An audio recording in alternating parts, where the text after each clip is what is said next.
Thank you. Thank you. May be seated. We are still on the spiritual fathers, spiritual sons. It is a series that I said to you that we will do it for the next 30 days. So it's I want all of you to be on that side, this side. Everybody to be on this side. All of you, mkuja katikati hapa. Bwana asifiwe sana. Yeah. Yesterday we did, for those who are with us, what did we learn? Yeah? Spiritual father? Yeah? How to connect with the spiritual father. Now I want to go back now to the sons. Again, I will be doing the spiritual father today. The following day we do the spiritual son. How to connect. Because the disconnect has caused the problem in churches. The disconnect has caused problem in families. The disconnect has caused problems in places of worship, places of work, in the society. Because anywhere there is a leader, that leader is not from man, is from God. Anywhere. Hata kiongozi wa machokora is not from men, is from God. Hata kiongozi wa wenda wasimu is not from men, is from God. Any leader is anointed from heaven. Hallelujah. But why do we have the disconnect? How does this disconnect come? First of all, I want to show you how do you connect. You only connect by honoring. Bwana Yesu asifiwe sana. You only connect by honoring. Without honoring, you can never. If you work under me and you undermine me, you talk about me, you talk about things that this and this is going, this is going, this is going, kuna madharau, kuna kuongeleshwa vibaya. This thing will not make you benefit. You will stagnate. You will spiritually die. Because you are never tied. Like here in this church, nobody has forced you to come. You came because you saw there is some spiritual nourishment. There is something that I can connect. And if you come here and then start arguing or trying to kuchambua ama kukosoa your spiritual father, it means that you are disconnected. You are not connected. There is a huge disconnect. That is why you will go and sit down. That's because there is a huge disconnect. You came here because you wanted to come. You came here because you found there is solace here. And if you find there is no grace and there is no solace, and whatever you wanted, you were looking for, it is not there, go to the next. Don't kill yourself here. Don't suffocate yourself with doctrines, teachings, or the foundations that are not benefiting you. You move to where there is benefit. Because we are not coerced. We are not forced. We are not put here under the gun, under duress. We are here because we thought or we saw it, and then we had a spiritual connection that if I go and sit under this father, I'm going to grow. But if you find this father has a madharau over you, if you find this father is not connecting, anakuongelesha vibaya, niaragia na madharau, niameka maudo, then you are not part of that family. Hallelujah. Because there is no way you can live where there is disconnect. Even when we are parenting our children, we parent our children and create a connection. That money belongs to church. That is why the church is asking them.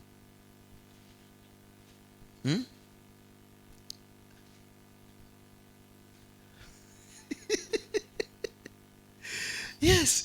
So if you fail, how do we fail to honor? Yeah. Zimeitisha. How do you fail to honor? If you fail to honor the authority that you are under, one thing, you will never grow. Number two, you will stagnate. Number three, you will live a confused life. If you can't sit down here and find that your spiritual father is arrogant to you, and then you sit down with others to say, we are spoken to arrogantly. By who? By our spiritual father. And that is why people don't stay here. It means you one who the one that is speaking have no connection. Because there are others who are happy with that spiritual father, the way he is speaking.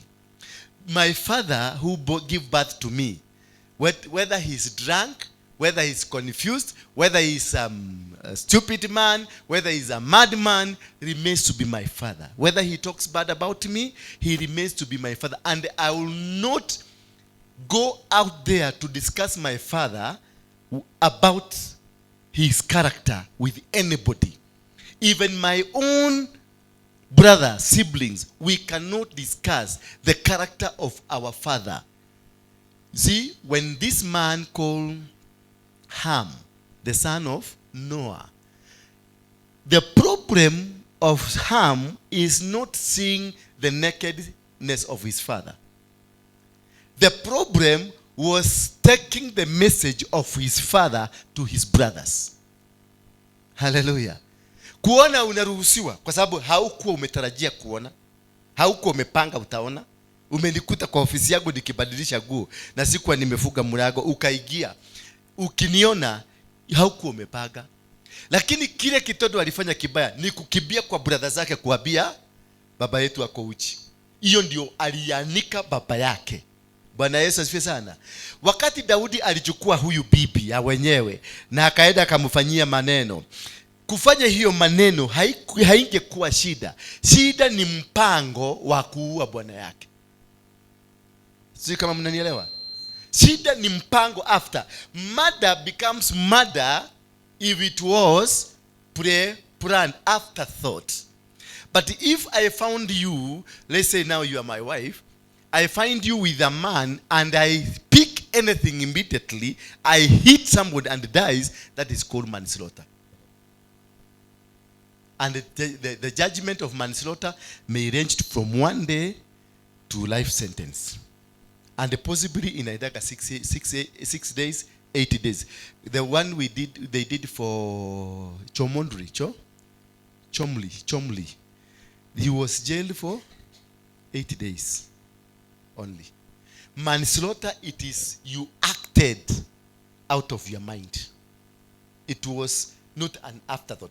But if I find you in bed with a man, then I rush to the kitchen, I pick a knife, I stab you, that is murder. You had time to think another, but you never changed your mind. That is what we call murder. But it was like kama nimekukuta, nikugoge kwa sababu nimekukuta ukifanya kitu baya.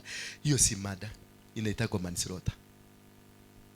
So the act hiyo ya kwenda huyu na huyu wakakae chini pale wakadiscuss Karaja, hiyo sasa ndio inakuwa kukuta Karaja akibadilisha kuwa mkute akiwa uchi si shida. Lakini sasa wewe ulikuta Karaja akiwa uchi akibadilisha, ulikuwa unapita lakini ukaita huyu kai ni ndio na Karaja kai enoi. Sasa hiyo ndio shida. Hiyo ndio inaleta shida yote, na kutoka hapo laana inakukamata. Bwana Yesu asifiwe sana. Watu wengi kanisani wamekamatwa na laana kwa sababu ya nini? Wamekamatwa na laana kwa sababu ya maongezi. Kama sasa hapa, for example, acha nichukue a good example here. Sometimes mimi nakuaga mkali. Mimi sikuagi mtu mzuri. Na sitakuwa mtu mzuri ene soon.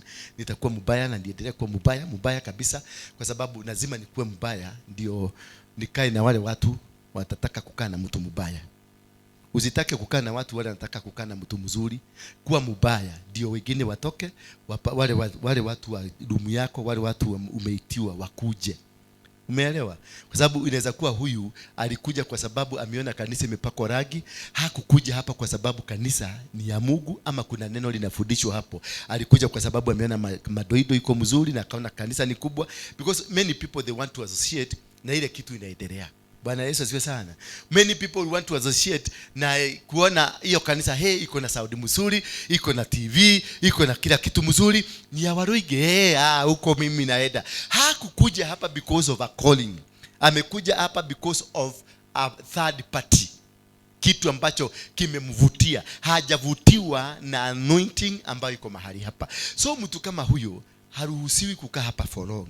Maana yeye ndiye anakujanga kugeuka kukua kigunyabara.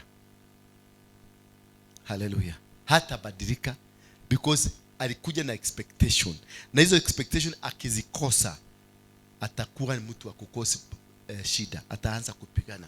Kuna mtu aliona kanisa akakuja akaangalia kwa TV, akaona kanisa venye imekuwa mzuri, akaona nikienda kwa hiyo kanisa, maana hiyo kanisa itakuja kukua kubwa, mimi nitakuwa pastor na nitakuwa mkubwa. So hakukuja kwa sababu ya neno, amekuja kwa sababu ya ukubwa wa kitu.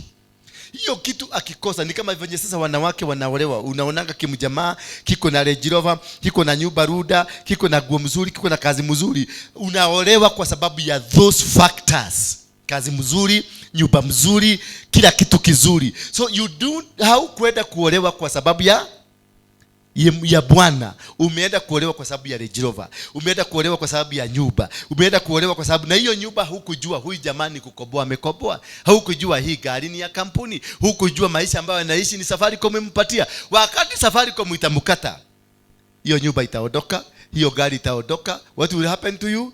Utabeba mizigo rudi kwenu, kwa sababu kile kitu kilikuweka huko kimeondoka. So there are people who are joyriders in ministry. The joyriders unawangoa as quick as possible, maana they will create a huge problem along the way. They will come. Hao ndio wanaletaka kesi. Wale watoto unaenda unaadapt kutoka nje, wale watoto wanakuja kutoka nje unawaweka huko. But if they cannot be able to fit in, venye tulifundishwa, wananunuliwa na busi, wanaingia wanakuwa part of the family. If they don't become part of the family, at the end of the way ndio watakuja kupigana na hiyo familia.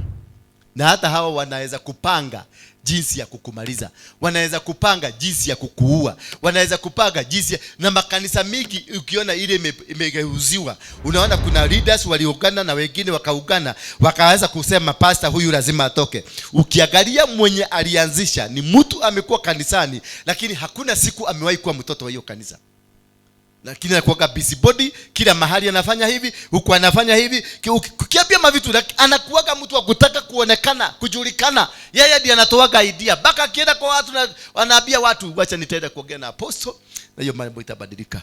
Anaenda naambia, anaongea na apostle kidogo, anakuja, anasikia apostle, kwa sababu apostle amesikiliza hiyo kitu akaona ni mzuri. Sasa apostle naye anakuja anafanya makosa ama anafanya ukweli, anakuja anazungumzia hiyo jambo, anasema sasa nimeona ni vizuri kesho kutoka wiki ijayo tukue na klasi ya wa youth na mipango ya youth. Unajua aliwaambia sasa nikiitagasa, akirudi atasema mnasikia? Ulisikia? Si nilikwambia? Si nilikwambia? Ni mimi anatumiaga akili yangu.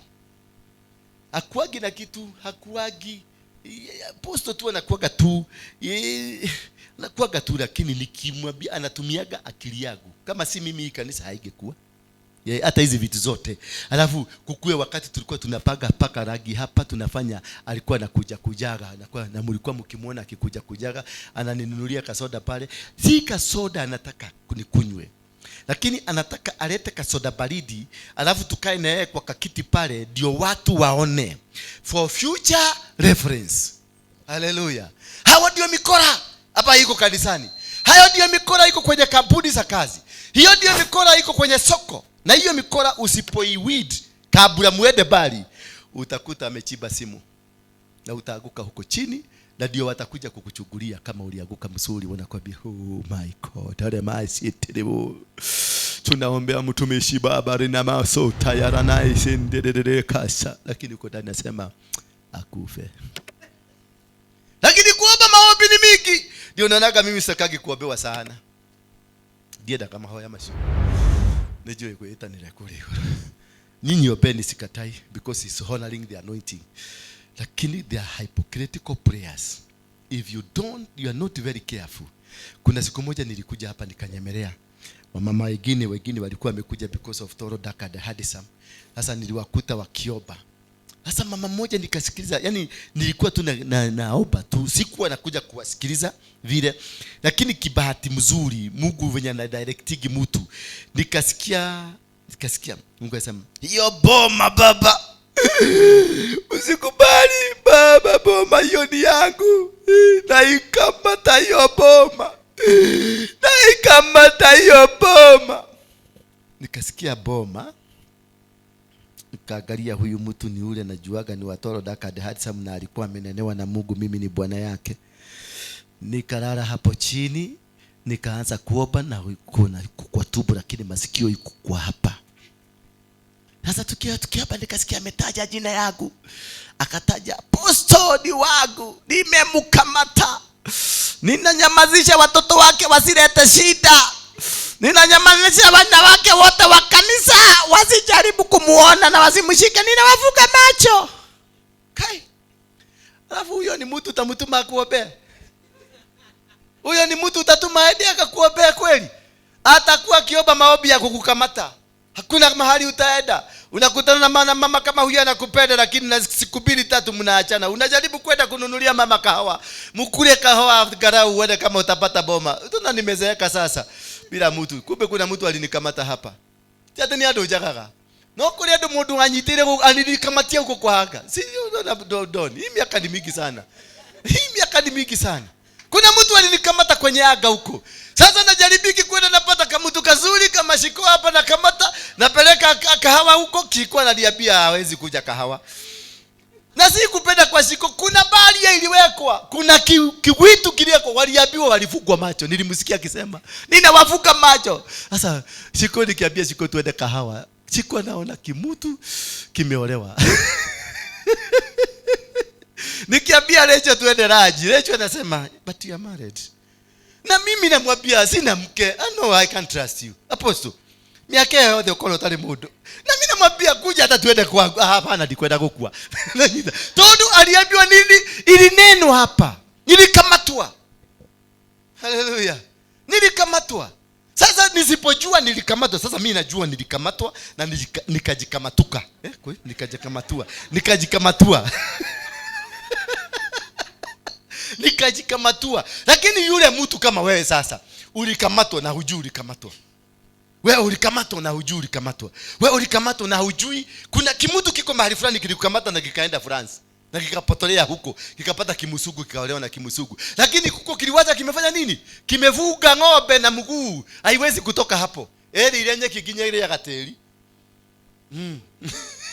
Tono nyekio yote ni adhiri ilisha. Ile mchile nyesi ilikuwa huko yote ilisha. Sasa unakuta ng'ombe ikikula mchaga. Na ukikuta ng'ombe inakula mchaga, kuna matatizo hapo. Mzee kilikujikamata na kikaenda kiko France, kilikapata na mzungu kinasemanga boju madam. Unaona sasa? Hiyo ndio iko shida, ndio unakuta wanawake wengi tuko kanisani hatuna mabwana.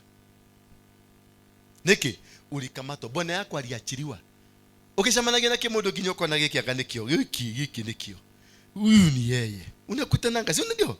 Unakutananga na mtu baka unaona, this could be. Yetu wanyoike. Yes. Lakini ukienda kukaribia ati muende date, unasikia date haifaulu kabisa. Imekataa na imekataa.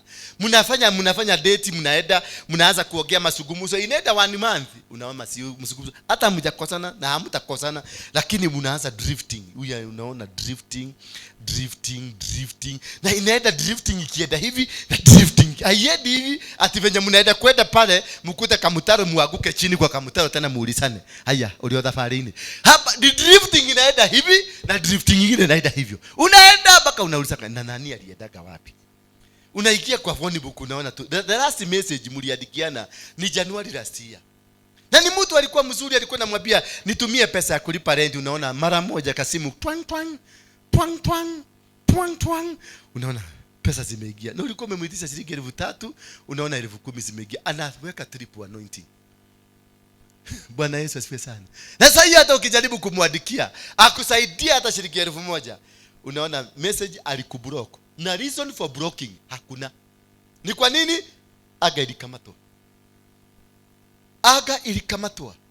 Na hiyo aga ilikamatwa na nani? Ilikamatwa na wachawi walio ndani, waliojifanya watoto wa nyumba, lakini si watoto, ni warogi wako huko. Haleluya. Jihadhari hawa watu sana, because wako hata hii nyumba iko na wegi sana. Warogi hapa ni wegi. Na hiyo kutoka sasa mimi nimeakisha moto. Najua mimi ama spiritual father.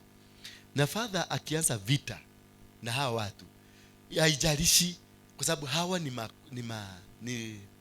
wanaitaka ate ne gware. Chitako gware ti gware. Hekale to chitako.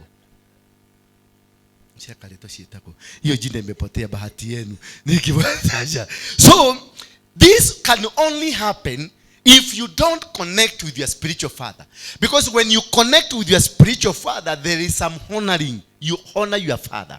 You don't go capturing. Kasama sasa hapa, yes, I am single, but you don't need to capture me. Usini capture. Ukini capture, kuna kitu itakutokelezea. Because I've been mandated to liberate many people. I've been mandated to bless many people. I've been mandated to speak to millions of people worldwide. Maana ukiangalia hii simu yangu, zile simu zinakuja ni za Amerika, ni za Guatemala, ni za Russia, ni za Saudi Arabia. There are many people, Nakuru, Kisumu, they are calling me. This man is supposed to be free. Don't try to capture. Eti kwa sababu nimeongea na wewe mzuri, ni vizuri. Sasa ukashika ukanikamata ukaniweka hapa kwa mfuko na ukachora kapicha yangu unaweka kwa bagi, unamfukulia unaniangalia hivi. You are killing yourself. You may be succeeding kuua ile kitu iko ndani yangu, lakini naye Mungu atakuua na ataua kizazi chako chote. Ndio nakutaga watu wanakuwa umeobewa na mapasta wote, but nothing is happening. Umeobewa na kila, hata mguu umeekelewa, hata umeenda kwa helicopter, umeenda kwa nani, umeenda wapi, nothing is happening. Why? Because kuna kitu uliharibu. Mimi nimeitiwa kama sasa hawa vijana ambao ni mashokora, nimeitiwa hawa ni waokoe. Nimeitiwa wasudi kama hawa ni waokoe. Nimeitiwa wewe ni kuokoe, ndio nikusaidie. Sasa wewe ukakuja ukanikamata. Sasa hii sionagi nikiingia hii kanisa, hata sionagi unaniambia kwa niroka kanisa mothe unanyona muhuje. Bwana Yesu asifiwe sana. Wewe unaweza kuona umefaulu, lakini maisha yako yote inakuwa disconnected heaven. Because umesimamisha kazi ya Mungu haifanyikani. So that is the greatest failure, the greatest mistake, and the greatest repercussion that can happen in your life if you sabotage a father. Do not. Hata kama nani, hata kama unasoma, umesoma, uko na degree 18, unajua vitabu zote from here zinafuro kutoka. Atukishika microphone hivi linatoka Matthew, zinatoka, unaona kila kitabu kinatoka kwa kichwa. Unahubiri mpaka watu wanapada kwa viti, wanaona unasema prophesy man of God, prophesy man of God. Wewe ako kama mtu ambao hakajui kuprophesy ndio kamebeba hiyo moto. Bwana Yesu asifiwe sana. Ukikasabotaje tu kwa sababu unajua, baka unapasua kanisa unaipeleka pale, unasema si unaona huyo mtu hata hajui nini, he cannot prophesy, hajui ku connect prophesy na prophecy na neno likaigia mzuri, likaflow vizuri. My dear friend, Mungu aliniita hivyo. Aliita Musa akistama, na alikuwa na brother mwenye hakuwa na stama.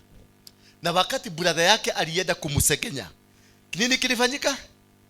Na sister yake walitamuro, waligogwa. Wakaisha. Kile kiliokuwa brother yake alikuwa amevaa nini? Magwada. Lakini siku ile alitoa hiyo nguo akaiweka chini. Mungu anaheshimu. Atakuheshimu kwa sababu uko kwenye mafuta.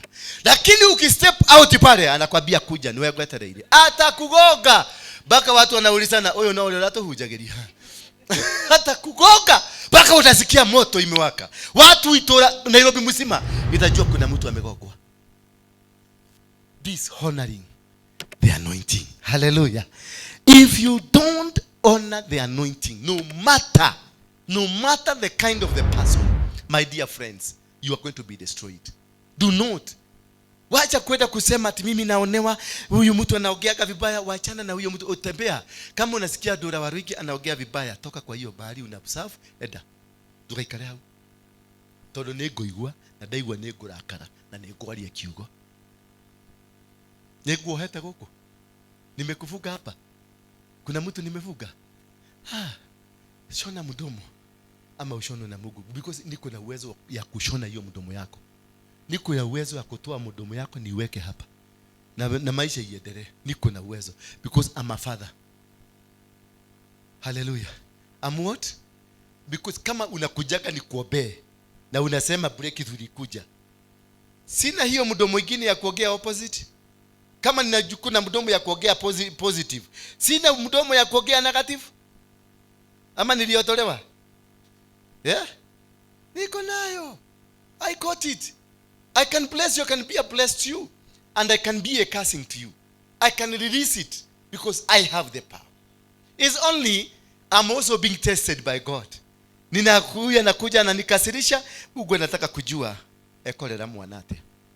Hallelujah. But don't take advantage of that, because mimi nitaenda kwa baba nimwambie, baba ona wewe tuweka wewe fafa na yejo wewe fafa mutumio ni agiete, nitapeleka kesi yako mimi. What I'm allowed and I'm told by God, wakikuoffend, come to my office. That is what I normally do. Ukiona nimepotea siku 2 siku 3, siendagi shughuli nyingine, naendaka shughuli zenu, kupeleka ripoti zenu. Mkisikia nimeenda, wakati naendaka kwa Harrison hapa kwenda Wednesday kuombewa, niko na list ya watu wote wa hii kanisa, ninaendaka na sadaka yote na ile nataka kutoa, na iekelea na list, na iekelea kama pamoja na nini na list, napatiana kwa baba yangu. Kutoka hapo kuna accusation nimeweka na kuna blessing nimeweka. Nimeambia Mungu, fungua hawa watu walipokuja kwangu walihitaji mahitaji hii, wengine walikuwa hawana mabwana, wengine walikuwa hawana kazi, wengine walikuwa hawana nini, wengine walikuwa hivi. Kwa hivyo ninaiweka na ifunganisha pamoja na uyekelea kwa madhabahu hapa. Mimi nafanya nini? Naenda, sisemagi, siandikagi huko ati nini na nini, lakini nimeambia Mungu, nimeenda kwenye koti ya huko biguni. Sasa kama wewe ni mtu wa masegenyo, ninaambiaga Mungu, wale ambao wako against ministry, wale ambao wanazungumza kinyume na huduma hii, baba nimewaleta kwenye koti yako, fanya maamuzi. Hivyo tu, nimekumalizia hiyo. Kukwambia Mungu, fanya tu maamuzi yako, nimekumalizia. Na nimetoa sadaka, atasikia. Na wewe unatoa kapepti hapa, na ndivyo unajua kuongea. Na wengine wamesema ni wafanyikazi wa kanisa, sasa wamejitoa kwa kufanya kazi.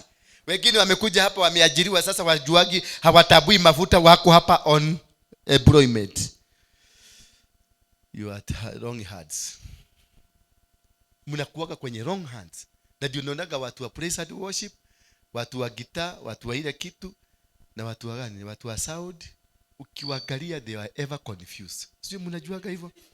Watu wa keyboard they are ever confused. Kama kuna watu wasumbufu ni mtu wa keyboard, kama kuna mtu wa msumbufu ni mtu wa guitar ama mtu wa pale, kwa sababu hawatoagi sadaka. Ushaiona wakitoa? Hawatoagi, because wanasemanga wao wamejitoa wao. Bwana Yesu asifiwe sana. So vita ikitokea, inatokeaga wapi? Inatokeaga pale wanalimanaga. Hebu uliza sasa, enda kwa hawa wa praise and worship ya hapa, utasikia Shikoa analimana na Monica analimana na Dongolia analimana na huyu Big Doni analimana na huyu na ukichukuza vizuri uwaulize mnalimana kwa nini, hakuna reason, hakuna.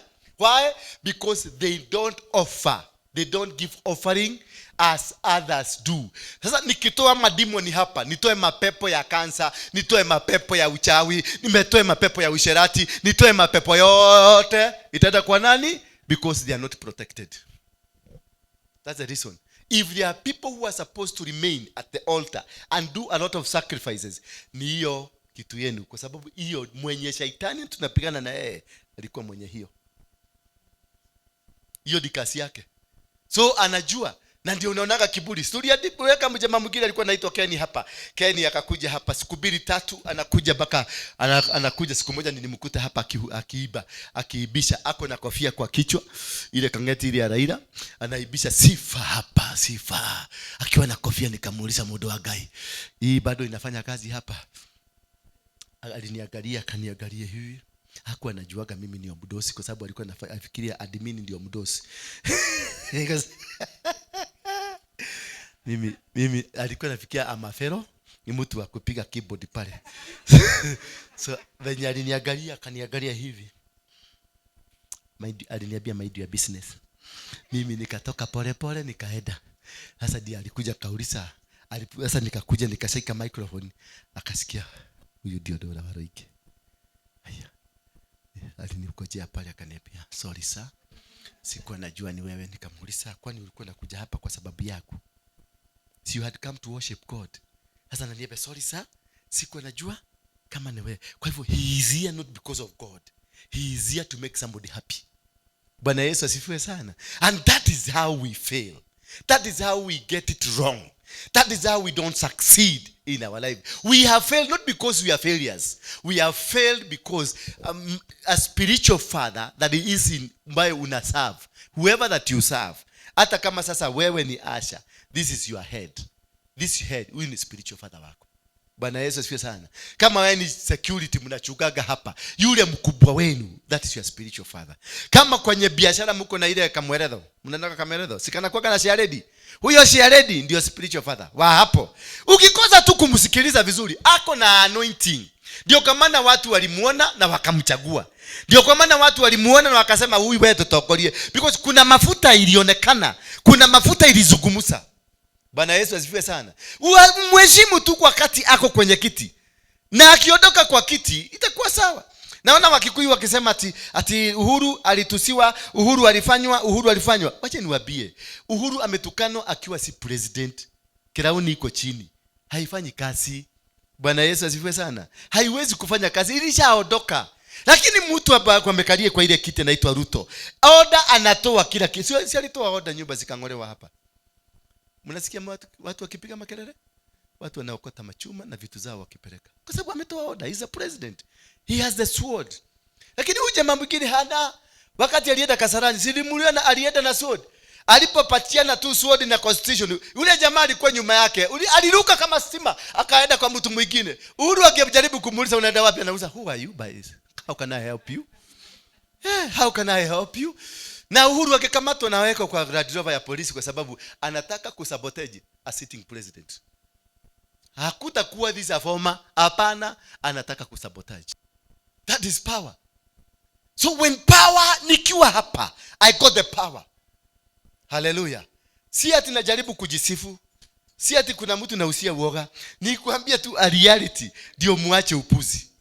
Wale wanakuaga na upuzi, waache upuzi. Wale wanakuaga hawaelewi, maana mlikosa kukaa chini kufundishwa neno la Mungu ndio muelewe. Kwa sababu kama mungekuwa mnaelewa, mungeheshimu mafuta, mungeheshimu the anointing, mungeheshimu whatever that you are under. Hamungekuwa na hizo story mnakuaga hii nyumba. Wako kwa nyumba ishabagia fafa wao neno. Umakoraga magikarete makiuga guko twaragirio uria tumenda gutwariria. Guko twaragirio uru. Na gutire mundu unyitite mundu akamuiga guko na nguru. Ati waikarire super nguru no wona ati wona to kirogo to ta nyama cigotwika.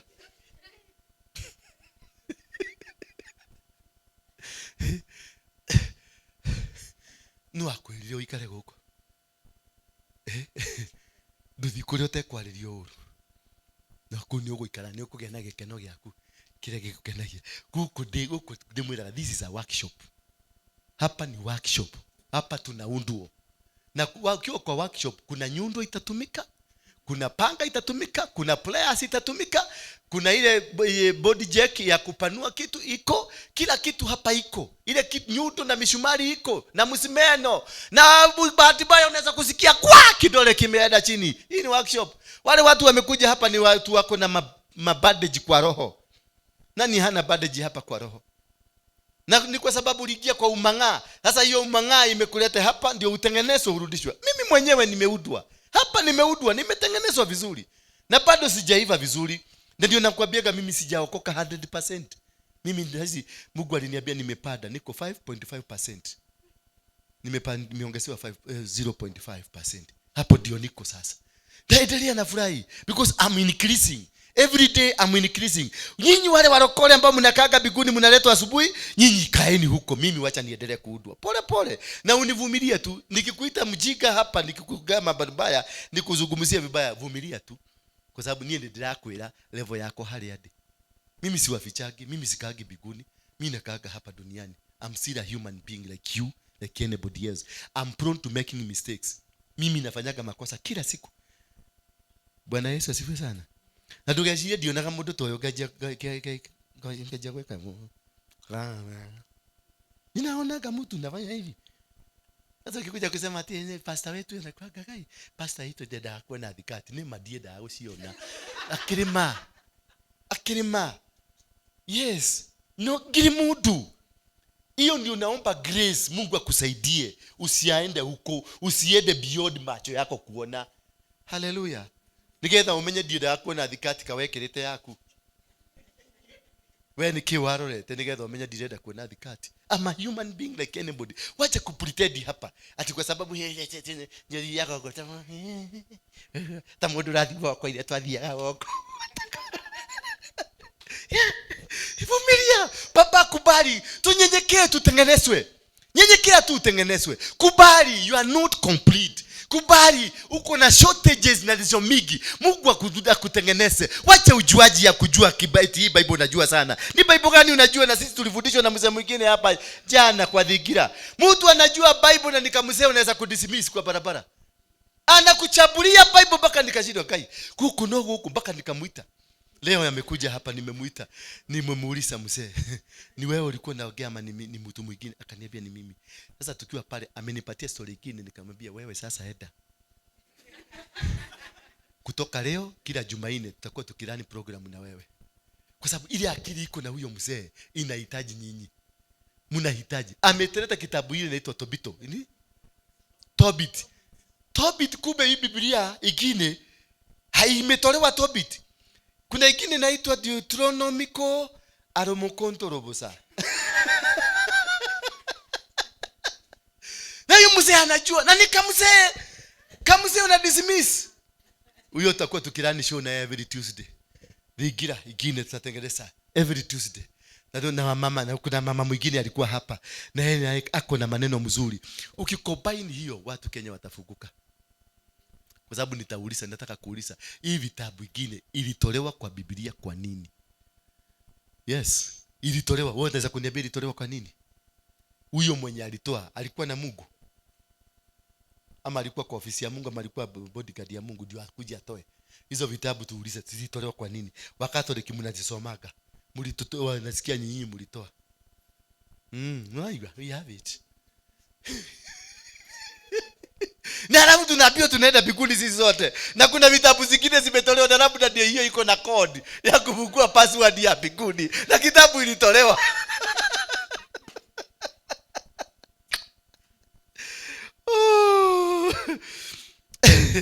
When you honor your father, you get fresh empowerment. You are empowered. Hallelujah. When you respect and honor your father, you are unapata empowerment. Tusome kitabu ya Ezekiel 44 verse 30. Ezekiel fungua haraka haraka. Ezekiel 44:30. Yani when you honor your father, you get a kind of a blessing that empowers you. Hata ukitembea hivi, ukiona mtu, ukitaka kujua mtu mwenye ameheshimu the spiritual father wake, wanakuaga na kaguvu kengine hamkaelewi. Wanakuaga na upendo ya neno na upendo ya ministry. Unakuta huyo mtu anaweza kukata mtu kama Peter. Peter alikuwa na heshimu Jesus. Wakati walisikia watu wakiongea ubaya ya Jesus, aliingia hapa akakata masikio kwa ikaanguka chini. Yesu akajua ako na mwanaume, akamwambia, akachukua masikio akarudishia mjamaa. Lakini aliambia Peter namna gani? Wewe nitakuonyesha kasi yake. Kwa hivyo Jesus was for Jora ikaage hapa. Yes. Alijua this is a man that can protect me. This is a man that can walk with me. This is a man that can do anything for my sake. Bwana Yesu asifiwe sana. Aha. Mhm. Mhm. Mhm. Mhm.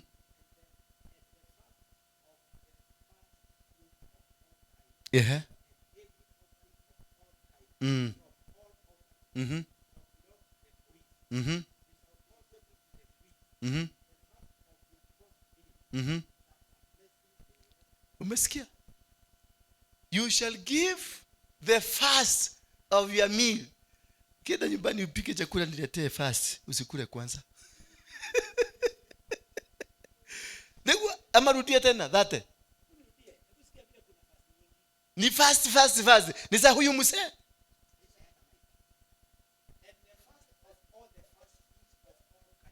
The first of the first fruits of all kinds.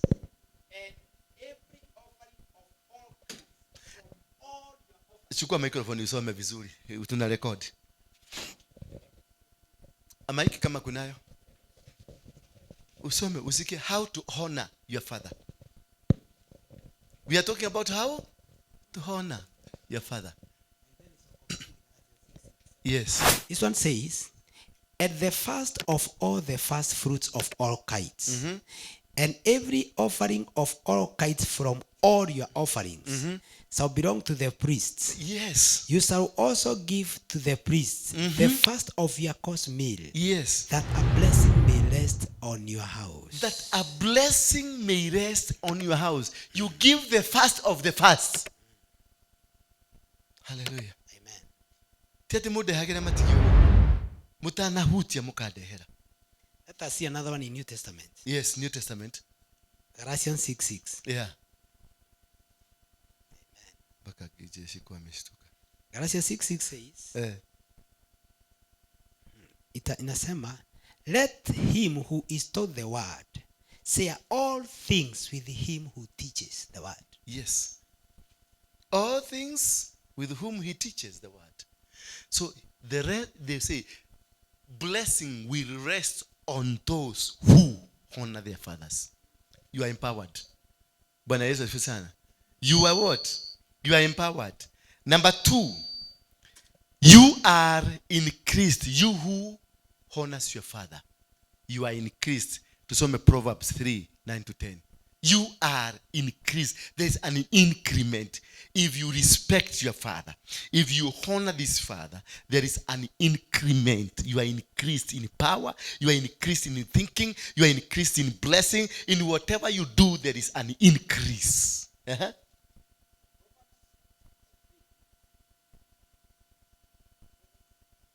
Hello. Proverbs chapter 3, verse number 10. Verse 9-10. Verse 9 inasema, honor the Lord with your substance and with the first fruits of all your produce. Honor the Lord with substance. And with the first fruits of all your produce. Yes. Then your barns will be filled with plenty, and your fats will be because bursting of with wine. honoring, your bags will be filled with plenty. Because of honoring the man that is you are under, your bags will be filled with plenty. Plenty of what? Plenty of blessings. Okay, then from there, Number 10. Have you read number 10? number 10 nimemaliza. And Okay, your thank fats you. will be bursting with wine. And they were? And your busts and your vats will be bursting with wine. Wachana na hiyo watu wa wine That- hapo. that is the anointing. Wataanza kusema pastor alisema. Wine is the anointing. The anointing. Ukisema hiyo alisema, si alisema. Alisema. Number 3. This is the benefit of honoring your spiritual leader. You get a prophetic reward when you honor your prophet. When you honor your spiritual leader, you get a prophetic. Now, because of you honoring me, if you come with that 1,000 unanipatia, automatically I will release. Kuna neno nitaachilia. Itatoka tu. Hata kama sikupedi, inatoka tu. If you receive this, in which book? Matthew something. If you receive a prophet, you shall receive a prophetic reward in the name of that prophet. So it is very important for you to understand the kind of a man you are sitting under. He carries a lot of direction of your life. Every reward that you get, every direction that you go, he will control your direction. The next of your life. Ataku control. Whether you like it or not. Because you agreed to sit under him. So therefore, hiyo mdomo mnayo migi ya kurukaruka kusema nafanyaka kazi migi hapa na silipo vizuri. Hizo maneno muachane nayo. Ukiona ni kazi migi unafanyaka, wachana nayo, eda ukafanya hiyo mzuri ama hiyo kidogo. Because you may attract, you may be right, yes, I don't say you're not right. You may be right, but the manner you are speaking about it, it will cause you to suffer in future. It will cause you to stagnate. Because you don't know whether God ndiye amekubali upetie ulipo shilingi 1,000. Ujui Mungu ndiye amesema ulipo shilingi 1,000. Kwa sababu ningekuwa napenda unikupatie shilingi 2,000 kulikana na venye mishahara inalipwa. Lakini Mungu akaniambia mupatie shilingi, kwa sababu kuna training unapitishiwa. Kuna mafundisho unafundishwa. Mungu anataka kuona huyu jamaa anataka kumpatia bilioni 1, lakini atavumilia na hii kidogo. Some of us, we are losing direction because we are not patient. We are not able to know and understand the plan that God has for us. Because God has a good plan. Despite the challenges you are going through, despite the difficulties ambazo unazipitia, the plan of God is still remain good. Hata kama unalala njaa, the plan of God is still good. Hata kama uko kwa hospitali kwa kitanda, see the plan of God. It means good. He doesn't mean bad for you. He means good for you. Therefore, vumilia na hiyo kidogo amekupatia. Kwa sababu anataka kujua hii kidogo nimekupatia. How can you use it? How can you do with it? How can you help it? Because atakupatia shilingi 1,000 alafu immediately ikiingia kwa mfuko yako, unaona mtu hapo, mama ni mgonjwa, nakwambia kesho ninaenda kemo na ninaitishwa shilingi 1,000 ile Mungu amekupatia na mimi sina. Ni ndire onake. Na hilo shudaga guthie kemo. Ndathira. Sasa unaiangalia, unarudi kwa mfuko, unaangalia maisha ya huyu, unasikia sauti inakwambia mupatie. Unasikia sauti ya shetani inakwambia dirikana ciana ciaku itirete. Dirikana, kumbuka watoto hawajakula. Kumbuka landlord alikupigia simu. Mungu naye anakuambia patiana. God is testing us. God is testing you with that little. Wacha kuwa mgumu. Wacha kuwa stingy. Hata hiyo kidogo unataka kuwa stingy nayo. It is God who provided. Ni Mungu alitoa. Hiyo ka position umepatiwa. Uchuke pale, ama uchuke pale, ama uchuke pale, ama uoshe tu hapa, uoshage tu hapa. It is a privilege. Kukaa kwa kanisa, ukuwe secretary, ukuwe mtu wa mitabo pale, ukuwe mtu wa keyboard, unapiga drum pale. It is a privilege. Ni bahati kubwa. Maana kuna watu wanatafuta tu hiyo, wapate tu blessing. Mtu anatutolea tu, anasema I want to work, not to be paid. I want to serve in the church. Wanataka tu hivyo. Mama anakuja na paki gari yake kile jirova yake pale. Anakuja anachukua huko, anachukua dasta anapagusa huko, kisha anatoka huko anaenda anachugia kwa choo, anaoza machoo zote, anarudi, anateremuka anaenda bila hata kuwa noticed. Kile kuna mtu mwingine hapa kana utaka kujua. Leto ikarerio mushara muno. Atego kwa domatika ragatonne wa ikarerio mushara. You can't. In church we don't come for salaries. We come for blessings. I am man serving under this altar. So when I get this money, nikipata hii pesa, kwa sababu ile pesa tutakula na wewe. Wale watu wanahudumu kwenye altar wote, wa praise and worship, wa wapi, ndio unaonaga naita Shiko na mwambie Shiko uko na watu wangapi. Na hesabu ile pesa tumepata, na ambia Shiko pelekee 200 ama 300. Alafu naita watu pale wengine, wewe mlikuwa watu wangapi, na toa shilingi, nafanya hesabu pesa ile imepatikana. Kwa sababu wale watu wanafanya kwenye madhabahu, wanafaa kukula kwenye madhabahu. Lakini unakula kulingana na venye ziko. Kwa sababu huwezi kuja kuniambia nikupatie 20,000 na sadaka ilikuwa shilingi 10. Nikutolea wapi? Ulisikia wapi hiyo? No. Hapa hakuna salary. Na hiyo kitu bodi mkianza kazi, abolish salary. There will be no salary here. It is serving God. We appreciate. Church is supposed to appreciate. Tukipata 10,000,000, tuna appreciate kulingana na 10,000,000. Tukipata shilingi 10, tuna appreciate kulingana na shilingi 10. Because God is also looking at me. Mimi amenipatia watoto. Hawa watoto, how am I going to treat the children of God? Bwana Yesu asifiwe sana. So usiangalie tu wewe ndio uko na gauge ya kunipima. Hapana, hata Mungu ananipima. Ndio unaonaga increase. Hapa venye naendelea kutoa kama saa hii. Huyu Ani amekuja hapa, ameniambia ulikuwa unaniambia umekosa pesa ngapi? 32,000. Na hii kazi niliwapatia miezi 4 mtengeneze mkashidwa. Huyu amekuja ameniambia tunamekosa shilingi 32. Imebidi nifulise. Sijai fulisa, but for the past day nimefulisa. Ndio itosha hiyo 32. Tukiachana hivi nikiingia hivi, kasimu nikasikia tandong 150. 150 na msikuja kunitisha. Utikoke kuja na 50 tulihe mshahara utili. I will never pay a salary here. Kama umekuja hapa kwa salary, kwenda go parking, kuna salary. Nego tutakuwa tukiappreciate. Msikia wale watu wa board, we be appreciating. Tukipata tukifika milioni moja, na sisi tu appreciate kulingana na milioni moja. Tukishuka ndio Mungu aendelee kututest na kutupatia mingi zaidi. Hivyo tutapanda. Tukiwa tutoka kwa 100, tukiappreciate vizuri atatupatia 200. Tukiappreciate vizuri tutaenda, lakini tukijilimit kwa salary tutalimitiwa hapo.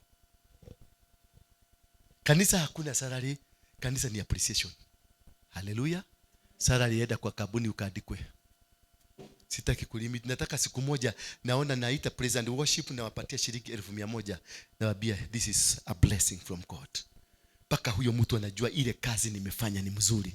Lakini nikikuweka kwa 15,000, tumelimit kanisa msima. Hakuna siku tutaenda beyond that. We must be walking in the prophetic word, prophetic move. For us to succeed, we must internalize the power of the prophetic word. Hallelujah. Bwana Yesu asifiwe sana. Ndio itakuwa hapa, because I want to increase.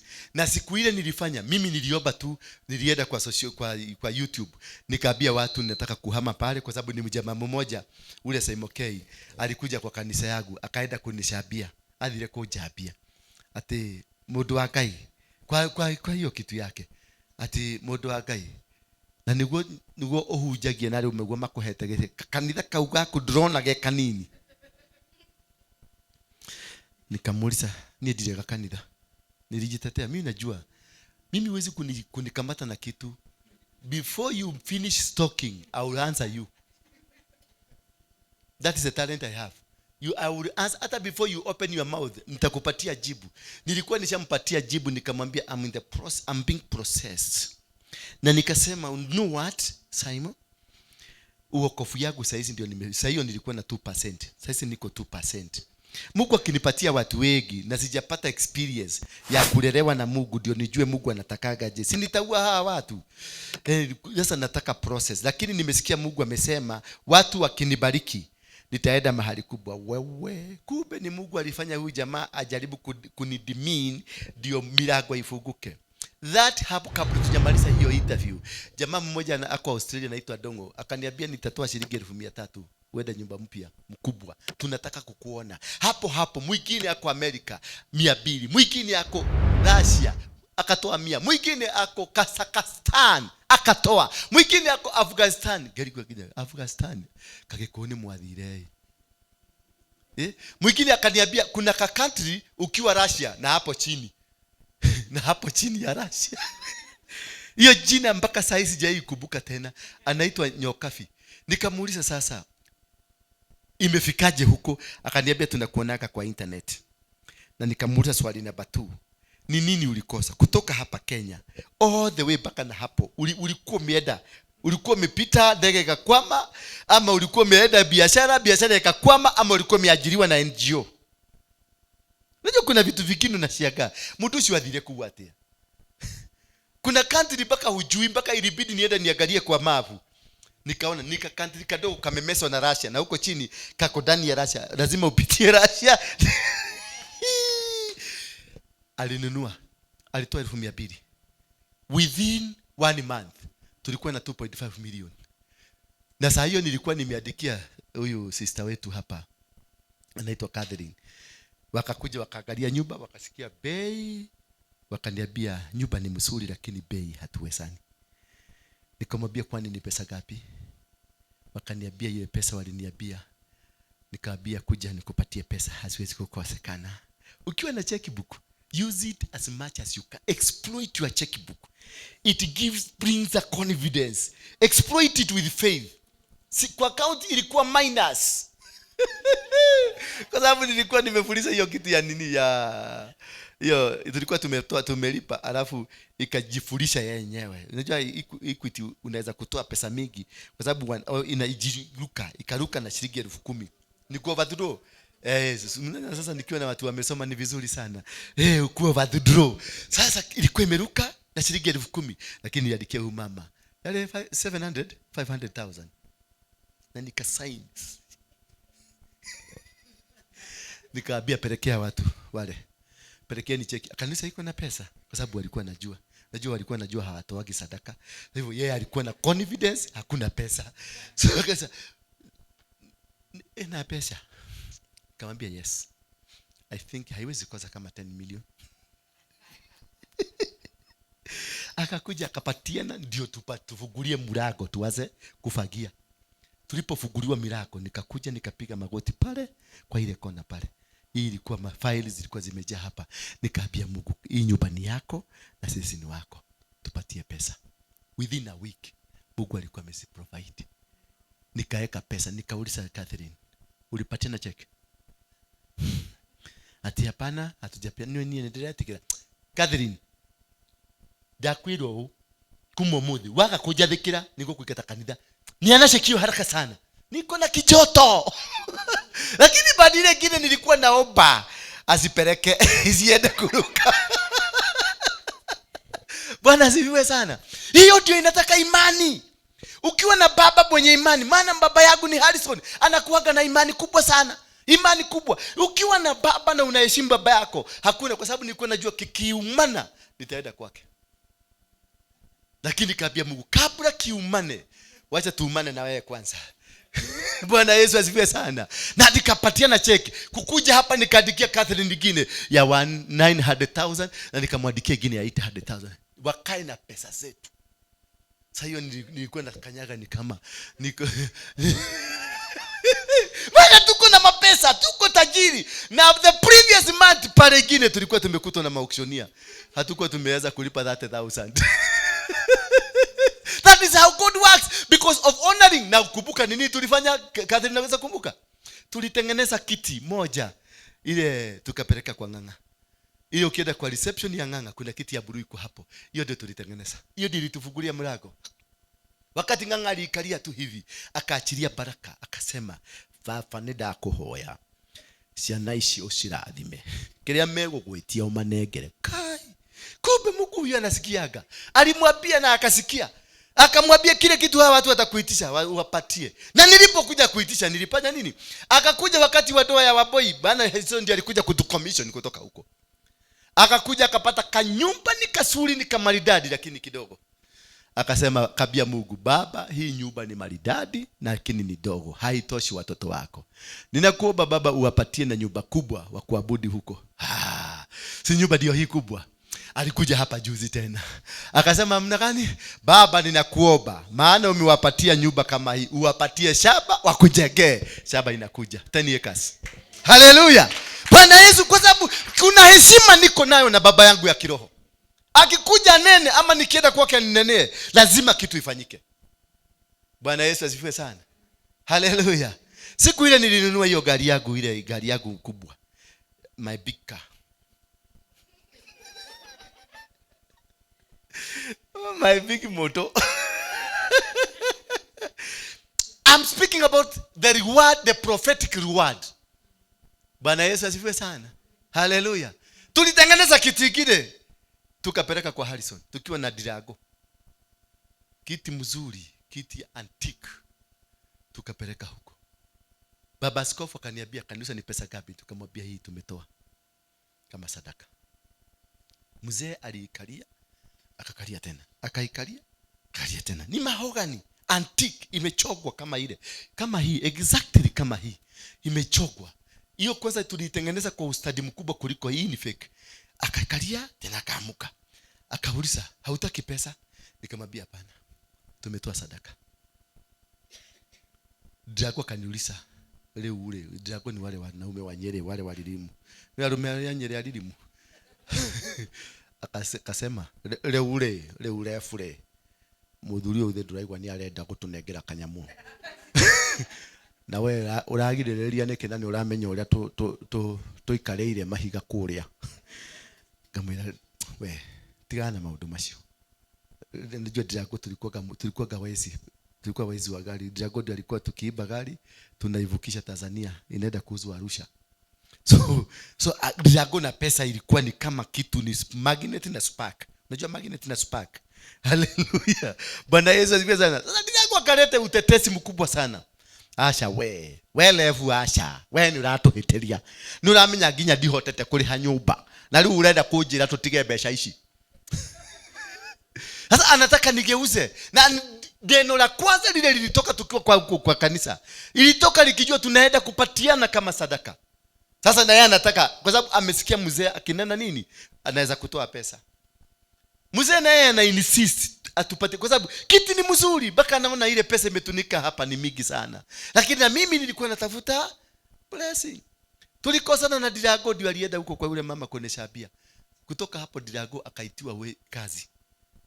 Mimi nikaitwa Sade, ilikuwa na Sade service. Nikachomoka, nikahubiri, nikachomoka, nikapigiwa simu na mtu alikuwa Kitegera. Kuna mtu nilikuwa nimesaidia kupata green card, visa. Wakati visa watu walikuwa wanapatiana passport, kuna wajamaa wa CIA walikuwa wananifuataga, wananichugusa. So kuna watu nilisaidia kwa sababu walikuwa nataka kuona hawa watu ambao ninasaidia waende wakachugusiwa huko. So mimi nikateka advantage. Yule mzungu ni mjinga, anafikiria kani mwerevu. Nikamletea watu 10. Nikamwambia hawa ni my leaders, wacha wapatiwe. Wakapatiwa visa, wakaenda. Sasa hii wako Amerika. Sasa mmoja alikuja kuniambia thank you. Sasa nikiwa kanisani nikihubiri, nikaona kasimu, nikaona ni Amerika. Ai, sijai kupigwa namba ya Amerika, nilikuwa napigiwa kwa samani. Nikaona, nikahubiri haraka ndio niende nikaangalia huyu mtu wa Amerika, labda kuna kadora natoa. Nilipomaliza nilienda kwa kaofisi yangu kale, unajua kaofisi kale kangu nilikuwa naingia na upande hivi. Ndio nitoshe. Nikaangalia namba, nikapiga back. Akaniambia ne Mwagi, nukuririka na Mwagi ule waho wateithiria kiona visa ndi guku Kenya na ndirenda gukugurira kiria ukwenda. Akaniuliza huko wapi? Nikamwambia niko City Stadium. Akaniuliza unaweza kufika Kitegera? Nikamwambia yes. Mahali pale panaitwa Yukos, kuna mahali tunataka, kuna bai fulani kwa hapo. Mimi nikaenda mpaka huko. Kwa hiyo mna bai ile daka. Tumetaka tutone joino diaka kakua.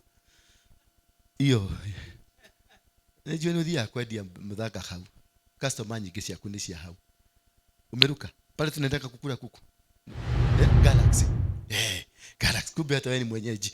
Sasa unajua wenyeji tuko wengi, mnafikiria kama tuko kanisani, lakini wenyeji tuko wengi. Sasa akaniambia kuja, na mimi sikuwa najua hiyo. Nikachukua gari ya Sara. Unajua Sara ule alikuwa anaweka simu hapa.